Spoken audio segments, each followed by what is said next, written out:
naka-receive ako ng notification. Nakalagay dito, your profile, Benji Llanos has limited ability to earn see details. Nung pinindot ko yung see details, your profile has restricted ability to earn money. Ito yung sinasabi ko sa inyo, no, na hindi nyo pwedeng pagbasihan kung recommended yung page account ninyo or yung profile account ninyo. Kasi hindi po porket recommended yung profile or page account ninyo wala kayong nalabag or wala kayong violation dito kay Meta. Sample lang dito sa account ko, page recommendable siya. Pag pindutin natin ito, profile status, profile is recommendable. Dito sa may baba, restricted monetization.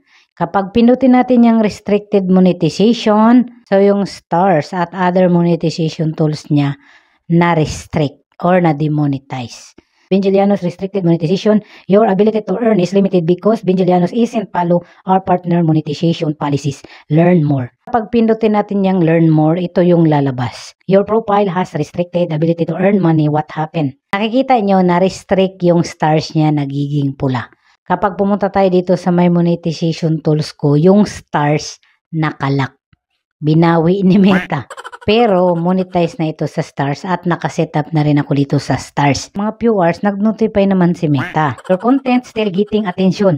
See what doing well and tips to keep it going. Pinindot ko ito, napunta ako dito sa nice work, keeping up the momentum. Tingnan nyo naman ito si Meta. Na-restrict ka na nga't lahat-lahat. Demonetize ka na pero bibigyan ka pa niyang pakonsuelo para hindi ka mawala ng pag-asa. So far naman, itong account ko, hindi ko ito pinapamonetize. Kaya, hindi siya nagmamatter sa akin kung monetize siya or hindi. Kasi ginaturn off ko ang professional mo dito. Kasi ginagawan ko lang ito ng tutorial. Inulit ko po, hindi po basihan na page recommendable kayo. Wala kayong nakikita na violation, wala na kayong violation. Kasi hindi po ituturo ni Meta sa atin kung ano yung na-violate natin. Kung gusto nyong ma-monetize at kumita yung account niyo, dapat aware kayo sa mga ina-upload niyo.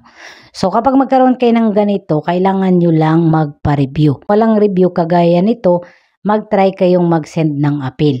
Kung wala namang appeal, pwede kayong mag-report a problem. Hindi natin matukoy kung gaano katagal kasi nagdepende yan sa violation ninyo. So ang kailangan nyo lang gawin, mag-antay. Sana may natutunan, pwede nyo i-share itong video ko, baka naman. Alright.